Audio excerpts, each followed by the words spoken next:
예, YTN 라디오의 신율의 뉴스 정면 승부 2부 시작하겠습니다. 목요일 2부 2주마다 한 번씩 정말 한국 정치의 미래를 느낄 수 있는 그런 시간을 마련하고 있죠. 젊은 정치인들, 여야의 젊은 정치인들과 함께하는 그런 시간 지금 꾸며지게 됩니다. 자, 한 분씩 소개해드리겠습니다. 먼저 윤석열 대통령실의 이승환 전 행정관 나와 계십니다. 어서 오십시오. 안녕하십니까. 예, 그리고 더불어민주당 권지웅 전 비대위원이십니다. 안녕하세요. 네, 안녕하세요. 예, 오늘 이제 인요한 혁신위가 혁신위원회를 발표했습니다. 네. 여기 또 이게 우리가 항상 평가를 저에게 있어서 혁신위 명단 딱 보고 탕후루 아니면 취두부. 그게 뭐예요? 먹어본 적 없는데 맛은 예상되는. 아주 극단의. 질문. 네. 탕후루 안 먹어봤어요? 안 먹었습니다. 젊은데 안 먹어봤어요? 안 먹었습니다. 저도 안 먹어봤습니다. 그래요? 네. 입맛은 굉장히 올드하시구나. 저희 예? 아이 아빠들은 그런 거 잘 안 먹습니다. 저는 먹어봤는데 네. 맛있어요. 이거 맛있어요. 네. 예. 아주 맛있거나 아주 역하거나 둘 중 하나다. 그만큼 구성 자체가 너무 좀 새롭고 그 예상이 안 되는 그런 분들이다라고 얘기 드리고 싶고요. 일단 첫 번째 좀 인요한 위원장의 첫 번째 인선만큼 그렇게 파격적이지는 않은 것 같다. 그리고 그 중간 과정에 뭐 김경률, 민경우 뭐 이런 분들 이름이 나왔잖아요.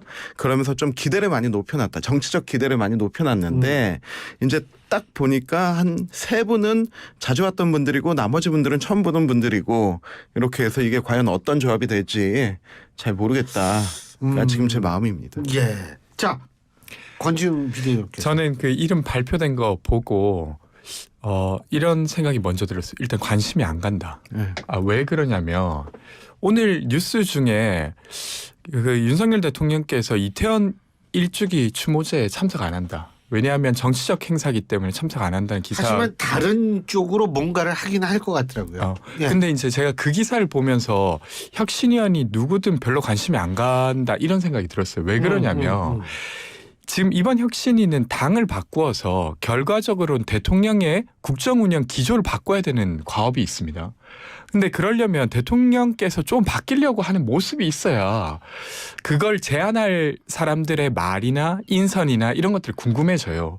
근데 지금 상태는 대통령께서 변할 생각이 전혀 없구나라고 느껴지는 상태이기 때문에 이 인선의 이름을 보고도 별로 관심이 안 갔고, 그리고 또 하나 더는 그래도 대통령께서 저렇게 안 변하려고 하셔도 그걸 바꿔낼 만한 정치적 힘이 있는 분들이면 그래도 좀 기대를 해볼 만하겠는데 제가 이름을 보면서 알만한 사람이 없더라고요. 저는 왜요? 김경진 의원도 있고 그 스카 요정 아니에요? 김경진 의원 스카 요정이라고 그 청문회 때 아주 유명하셨던 분. 그다음에 오신환 의원도 계시고, 그러니까 박성중 의원도 계시고. 그러니까 그죠? 기존 정치 질서에서 우리가 3명밖에 없네. 이름을 날린 분들은 있지만 그게 아니라 기존 정치 질서로 지금 바꿀 수 있었으면 국민의힘 진작에 바뀌었겠죠. 그래서 막 제가 상대당이라서 엄청 평가절하하려고 하는 것만은 아니고 그런 거는 아니에요. 권 네. 최고위원님은 그렇지는 않습니다. 아니 저도 사실은 민주당 내에서도 혁신위원회가 있었지 않습니까? 근데 혁신위원회 자체가 그 자체로 권한을 갖는 구조는 아니에요. 그러니까 저희가 막 처음에 그 재보궐선거 끝난 다음에 이게 혁신위로 갈 거냐 비대위로 갈 거냐에 따라서 혁신의 정도가 달라질 수밖에 없을 거라고 했던 이유가 그거거든요. 그래서 혁신위는 그 자체로 권한이 없는 상태이기 때문에 아무래도 거기 이제 다른 식으로 힘이 있어야 되는데 여론을 이끌 수 있거나 그래야 되는데 그럴 만한 면면은 좀 아닌 것 같아서 쉽지는 않겠다 싶습니다. 저는 솔직히 어떤 생각이 들었냐면 거기 보니까 저도 전혀 이름 처음 듣는 분들이 거의 세 분 빼놓고 다 하기 때문에 어떤 생각이 제가 딱 들었냐면 이분들이 제일 조심해야 될 게 설화. 이 기자분들하고 할 때 이게 이 설화가 아무것도 아닌 것 같아도 이게 커지기 시작하면 이거만큼 커질 수 있는 게 또 드물거든요. 네. 그래서 그게 좀 전 제일 걱정이 돼요. 다 능력 있는 분들이라고 저도 믿지만 다 훌륭한 분들이라고 믿지만 정치적 경험이 없을 때에는 그걸 제일 조심해야 되거든요. 전 그 걱정이 되더라고요. 저는 그 요즘 아이들 데리고 뭐 뽑기방, 놀이공원 이런 데 가면은 제일 인기 있는 게 뭐냐면 랜덤 박스예요. 랜덤 박스 딱 뽑아서 뭐가 나올지 모르는 그런 기대감은 가지고 있으나 저도 이 앞에서 말씀해 주신 것처럼 이 정치력으로 발휘돼야 되는 것. 정치력으로 발휘돼야 되는 거는 야당은 물론 그리고 대통령실과 그리고 정부와 이렇게 엇박자가 날 때 돌파할 수 있는 능력이 있어야 되는 건데 이분들 중에서 그거를 해보신 분들 물론 계시지만은 과연 그 응접이 될까라고 하는 게 걱정이고요. 하지만 그 걱정만큼의 기대도 같이 보냅니다. 네, 뭐 어쨌든 뭐 어떻게 되겠지만 근데 그 김종인 비대위원장 네. 그 더불어민주당 국민의힘 다 비대위원장을 네. 지내셨던 분인데 인요한 혁신위원장을 두고서 조금 좀 비판적인 얘기를 한 모양이에요.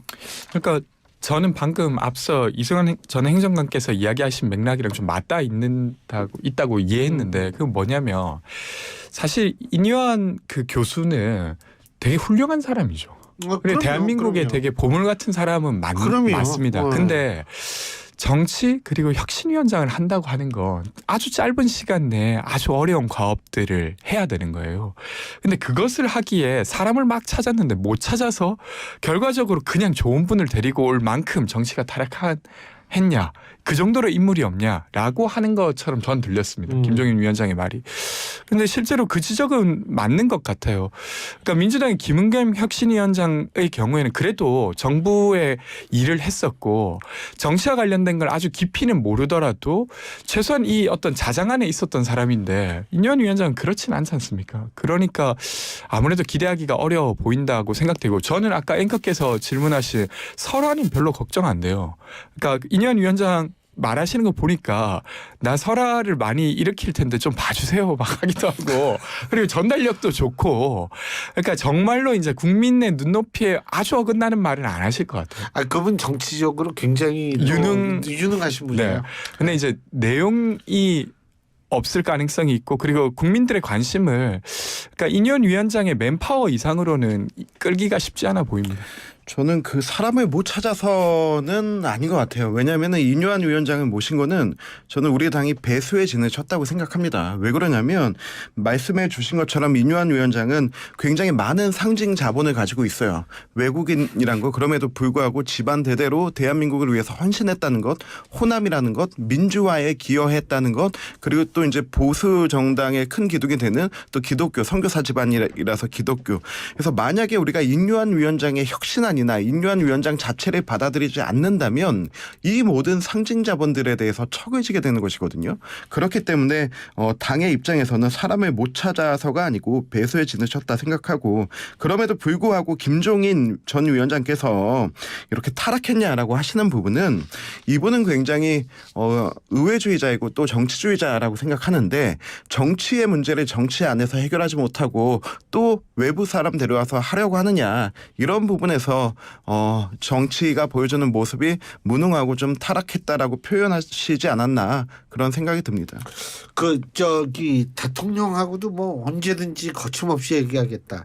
근데 인요한 위원장이 의대 교수고 그런데 제가 그 인요한 위원장을 옛날에 몇 번 제가 진행하는 프로그램에 모셔서 이 대담을 한 적이 있는데 그때 제가 느낀 게 이분은 정치에도 충분히 잘하실 수 있겠다 이런 느낌은 받았어요. 그런데 이제 어쨌든 그래서 이제 혁신위원회를 뭐 나름대로 꾸릴 수는 있지 않을까라는 생각은 들지만 대통령과 이렇게 거침없이 얘기할 수 있는 가능성이 있다고 보세요?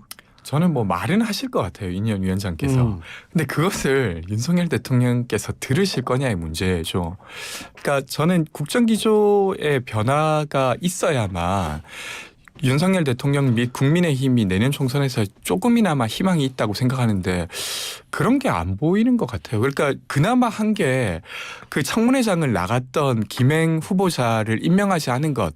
이 정도지 그 외에는 말로는 반성도 하신다고 하지만 정작 뭐가 변했습니까? 여전히 홍범도 장군 흉상 관련해서는 원래 기조대로 진행을 하시고 최근에 서대문구 구청에서는 홍범도 장군을 그리는 추모 행사도 불허했어요.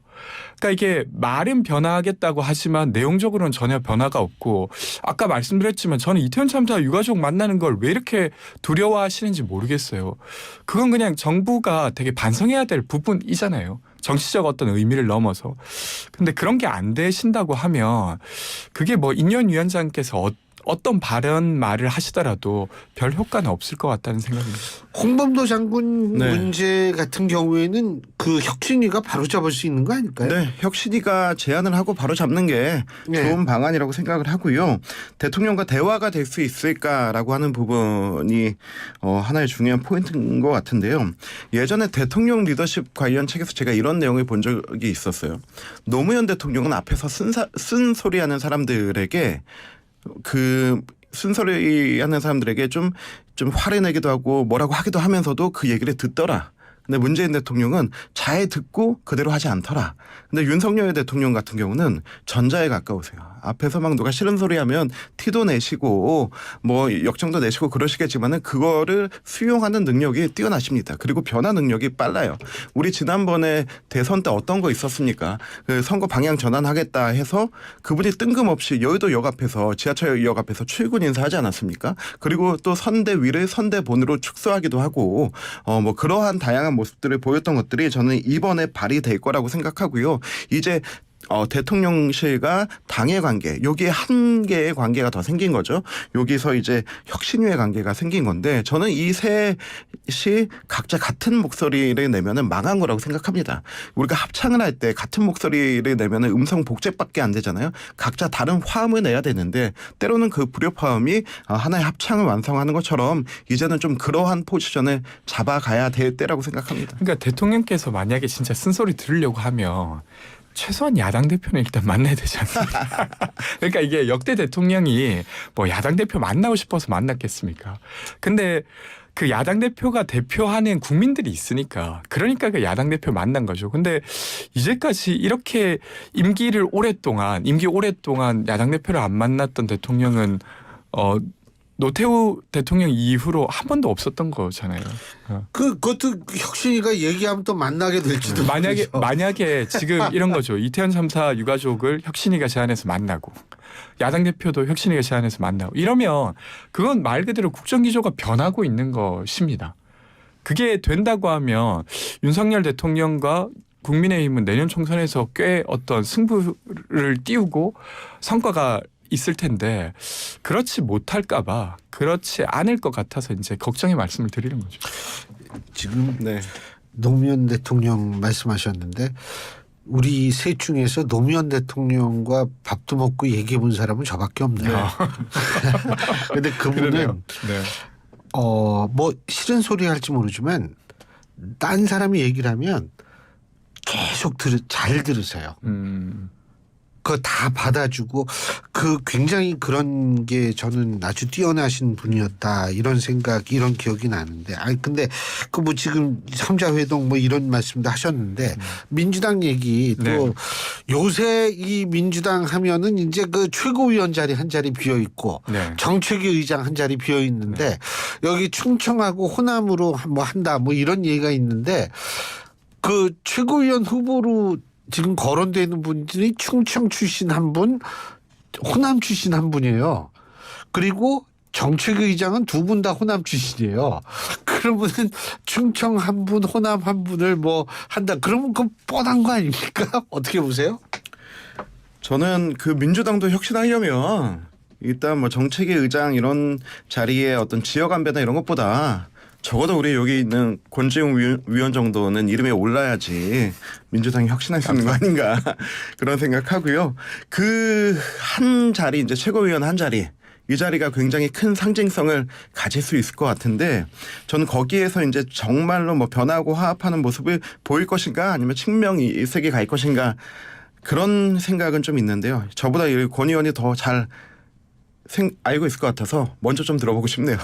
그러니까 저도 어떻게 논의되고 있는지 자세한 건 모르는데 정책위 같은 경우는 어쨌든 내년 총선에서 이 한국 사회가 다뤄야 될 것들이 있습니다. 뭐 인구가 감소한다든지 기후에 적응해야 된다든지 불평등 너무 커졌다든지 그러니까 이런 거에 천착할 수 있는 정책위 의장이 되면 좋겠다. 이름이 아주 알려진 사람이 아니더라도 그런 생각이고 최고위원 같은 경우는 하마평에 올랐다가 다시 내려가고 막 왔다 갔다 하고 있지 않습니까? 근데 조금 과감하게 사실 소위 친명 비명을 넘어선 인선이 필요하다고 생각하고 이재명 대표께서 계속 작은 차이를 넘어서자라고 하고 계시니까 그런 기조로 좀 했으면 하는 바람입니다. 근데요. 제가 언론에서 이제 현지 취재를 한 걸 봤어요. 그 서울경제라고 전 기억을 하는데 호남에 내려가서 이제 인터뷰를 다 이제 하는 거예요. 근데 호남 쪽에서 사실은 지금 더불어민주당에 대한 긍정적인 얘기가 많이 안 나오더라고요. 그러니까 이게 반드시 이게 호남 사람 하나 정책위장이나 최고위원 시켰다고 해결될 수 있는 문제는 아니라고 보거든요. 그러니까 저는 지금 이게 이제 지역 안배가 핵심이 아니라 민주당이 민주당답지 못한 게 핵심이라고 생각합니다. 좀 이따가도 이야기하겠지만 지금 민주당의 지지자인지 아닌지는 알 수 없지만 어떤 분이 한 의원 사무실에 가서 왜 여기 당대표 사진에 안 걸려있냐라고 비판을 하고 그리고 총알 한 발이 나에게 있다며 그러니까 외놈이 아니라 여기 나라를 팔아넘긴 사람에게 쏘겠다 이런 식의 협박을 하는 민주당이 어떻게 민주당입니까? 그러니까 이건 예를 들면 정치 자체를 완전히 부정하는 것이 민주당 한가운데서 벌어지고 있는 건데 여기에 아무런 조치도 없고 아무런 말도 하지 않는 것이 민주당스럽지도 않고 지지하고 싶지도 않을 겁니다. 그건 다만 호남만이 아니라 민주당을 아주 오래 지지했던 사람들의 자존심을 완전히 무너뜨리는 일이에요. 그러니까 이런 걸 좀 바로잡을 수 있는 최고위원이라든지 이런 사람이 필요한 게 아닌가 하는 생각이 듭니다. 지금 얘기 나왔으니까 사실 네. 이원웅 의원의 그 지역구 사무실 네. 같은 경우 이제 그렇게 됐는데 제가 사실은 좀 이승환 전 행정관께 여쭤보고 싶은 건 이게 어쨌든 팬덤과 관련돼 네. 있는 거예요. 이게 당원이든 아니든. 그런데 이 팬덤이라는 게 전 절대로 긍정적으로 보지 않습니다. 네. 하지만 선거에서는 필요할 수도 있어요. 그런데 국민의힘은 이런 팬덤이 없는 것 같아요. 그러게요. 저희가 맨 처음에 정치 팬덤 현상이 나타났던 게 노무현 대통령 때 노사모, 그다음에 이제 박사모, 이때는 정말 순수한 어떤 팬덤 현상으로 나타났던 것 같고 그때는 그래도 네. 조금 이념적 성격이 강했죠. 네. 지향성이. 네. 그런데 이제 조국 사태 때부터 이제 나온 그 새로운 이제 완전 극단으로 치우치는 사람들, 그리고 지금 이제 개딸들을 자처하는 이 사람들을 보면서 제가 이걸 어디에 비유할 수 있나 생각해 봤는데 이번에 이원욱 의원 사무실 앞에 현수막 붙이고 찾아가서 왜 사진 없냐 이거 보고 2003년도인가요? 그 하계 유니버시아드 대회 때 북한 응원단이 한국에 왔어요. 한국에 와서 이제 버스 타고 이동하다가 김정은 수령님의 사진이 비 맞고 밖에 걸려 있는 걸 보면서 울면서 전봇대를 타고 올라가서 그걸 찢어내려가지고 어떻게 태양을 밖에 모실 수 있냐라고 하면서 이렇게 걸어갔던, 지금 저는 그 민주당의 팬덤 자체가 이렇게 흘러가는 것 같아요. 그런데 왜 우리 국민의힘은 이런 팬덤 자체가 없을까?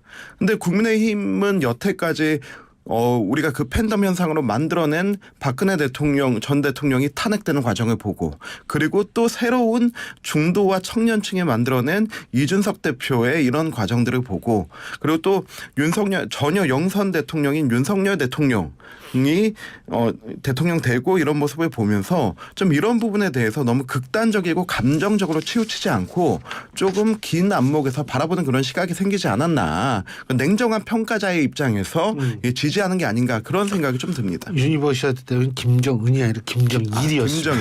예. 아니 그 집은 어떻게 그 부자지간이 그 같은 돌림자 쓰는지 난 그게 신기하더라고요. 근데 네. 제가 또 하나 여쭤볼 것이 뭐냐면 비명계들을 지금 용서해 준다는 거 아니에요. 그러니까 가결파들을 네. 징계를 하지 않겠다 이런 얘기인데, 그러면은 거기 내에 계파 갈등이 그냥 넘어갈까요? 지금 완전히 해소되는 느낌은 아닌데 그래도 당대표가 이 갈등을 조정하려고 노력하고 있는 건 분명한 것 같아요. 세 번의 메시지 계속 일관되게 이야기하고 맨 마지막 메시지는 왈가왈부하지 말라, 이렇게까지도 이야기하는 거잖아요. 근데 이게 좀 더 정리가 되려고 하면 아까 저희가 이야기 나눴던 사진 걸려있지 않다고 비난하고, 그리고 막 살해 협박에 가까운 어떤 플랑을 달고 이런 것들을 구체적으로 제재하는 것으로부터 시작해야 됩니다. 그러니까 이게 저는 이런 거라고 생각하는데, 그냥 이것은 단순히 이재명 대표를 존중하고 찬양하는 것이 아니라 이재명 대표에게 조금이라도 해가 되면 그것이 무엇이든 적대하는 것입니다. 이건 정치가 아니에요. 정치는 기본 다름을 기본으로 합니다. 나와 생각이 다르다는 걸 기본으로 하는 건데 이걸 완전히 부정하는 행위라 이것 자체가 해당 행위죠. 그러니까 여기에 대해서 구체적 조치를 해 나간다고 하면 물론 나중에 공천 과정에서 이제 비명계에 대한 어떤 불이익은 있을 수 있겠습니다만 그건 별개로 하더라도 최소한 민주당이 최소한의 민주주의를 지켜가려고 하는 당이 되는 것이죠. 그래서 일단 그 조치부터 해야 된다고 저는 생각합니다. 지금 비명계 얘기 나왔으니까 네. 그쪽은 비윤 네. 대표적인 인사인 이준석 전 대표와 저 유승민 전 원내대표 두 사람 뭐 신당 얘기 심심치 않게 나오고 지금 이준석 전 대표도 조금 어디 바뀌었어요. 신당 나올 거라고 보세요? 저희는 비윤계는 없고 비윤 몇몇이 예. 있다라고 생각하고요. 저는 신당은 근데 지금 얘기 나오는 유승민 전 대표나 이준석 전 대표나 이분들이 신당 과정을 그 새누리당 때부터 바른정당, 바른미래당 그리고 새로운 보수당, 미래통합당 이렇게 하면서 그 신당, 창당, 합당 이 과정을 다 거쳐온 사람들이잖아요. 이 과정에서 소모되는 에너지가 얼마나 큰지 그리고 이게 과연 통합을 위한 합당, 창당인 아니 새로운 정치를 위한 창당인지 아니면 합당을 위한 창당인지 합당을 위한 창당이라면 이제 더 이상 국민들께 인정받지 못한다는 사실을 알고 있거든요. 근데 저는 여기에서 유승민 대표와 이준석 전 대표가 결이 같다고 생각하지 않아요. 같이 정치를 해서 뭔가 신당을 하기는 어렵다라고 생각하고 이 중에서 이준석 대표에게는 제가 좀 마음으로 원하는 게 있어요. 비슷한 연배이고 또 비슷한 지역에서 정치를 하기 때문에 이준석의 정치가 맞았다라는 것을 증명하기 위해서는 뭐 내가 무소속으로 대구 나간다 신당 창당한다 이게 아니고 그냥 본인이 그토록 사랑한다고 외쳤던 상계동에서 공중전이 아닌 지상전의 정치, 선거운동, 선거 캠페인을 벌여서 그곳에서 인정받아야지만 지금까지 본인이 이야기했던 그 모든 정치적 이상향이 이것이 옳다라고 증명할 수 있는 것이기 때문에 좀 개인적인 마음으로는 좀 그러한 방향으로 잡아주는 게 저의 같은 지역 그리고 또 비슷한 날또래에서 정치하는 사람의 입장입니다. 비명계들 네. 왜 말씀하세요? 말씀하세요. 저는 근데 제가 전에 듣기로는 이준석 대표 꽤 생각보다 지역에서 열심히 활동을 했었고 그런 게 영향이 있었다고 저는 알고 있는데 근데 저는 국민의힘에 좀 이야기 드리고 싶은 건 물론 이제 평론가들이나 정치부 기자들이야 이게 신당이 될 거냐 말 거냐 신당 가능성이 얼마나 될 거냐 이게 궁금하겠지만 국민의힘 내부는 거기에 관심이 아니라 지금 탈당하는 사람들이 무슨 말을 하는지를 봐야 됩니다. 그러니까 개혁의 가능성이 완전히 소멸했다라고 말하고 그리고 사당화되고 있다고 하는 것에 대한 어떤 반성적 무언가가 나와야 되는데 지금 국민의힘 관계자들이 다 이렇게 말해요. 나가도 안 될걸? 이라든지 신당 만드는 게 얼마나 힘든데 이런 식의 말은 사실은 국민의힘 내부에서 할 이야기들은 저는 아닌 것 같아요. 왜 그 친구가 나갔을까? 우리 반성하겠다. 그렇게 해야 사람들이 다시 마음을 돌리거나 아니면 혹여나 그 사람들이 더 못 나가게 되는 것이지 구도상 쉽지 않을 걸 이렇게 이야기하시는 것보다 다른 이야기를 하시는 게 좋지 않을까 싶습니다. 근데 윤석열 대통령 신당 얘기도 나오잖아요. 아이고 이거 뭐 신당 얘기잖아요. 예? 아니 근데 지금 뭐 나가시는 분들이 어떤 개파나 무리를 형성한 게 아니에요. 우리 뭐 신인규 전 대변인 한 명이잖아요. 근데 이분은 이미 예전부터 이제 국민의힘 바로 세우기 국바세에서 이제 정당 바로 세우기 정바세로 이제 바뀌었고 이미 스탠스를 그렇게 정해왔던 분이고 근데 만약에 이제 이런 분들이 대통령에게 이 대통령 한 명에게 뭐 사당화됐다 이런 얘기를 지금 하기까지는 아니거든요. 저는 대통령 한 명에게 사당화돼서 정치가 정말로 다 멱살 잡혀 끌려간다의 느낌을 받았던 게 2020년이었어요. 이낙연 총리가 나와서 다시 당대표하고 그리고 당대표였던 추미애 당대표가 법무부 장관 가고 그리고 국가의전서열 2위였던 정세균 국회의장이 국무총리 가고 이때 아무도 당과 국회가 대통령께 끌려간다 이런 얘기 안 했거든요. 간단하게 10초만 말씀하세요. 근데 저는 그때 그거는 이제 운영의 묘로 설명 가능하다고 생각합니다. 근데 지금 윤석열 대통령께서는 정말로 자신의 의견과 다른 사람들을 안 만나고 있어요. 그러니까 사당화되는 거 아니냐라고 하는 것 같습니다. 알겠습니다. 다음번에 또 계속 말씀하시면 되고 오늘 네. 두 분 말씀 여기까지 듣겠습니다. 우리나라는요 할 얘기 많아요. 정치는 매일 바뀌어가지고 두 분 말씀 잘 들었습니다. 고맙습니다. 예, 네, 고맙습니다. 감사합니다. 예, 지금까지 이승환 윤석열 대통령실 전 행정관 그리고 더불어민주당 권지웅 전 비대위원 두 분과 함께했습니다.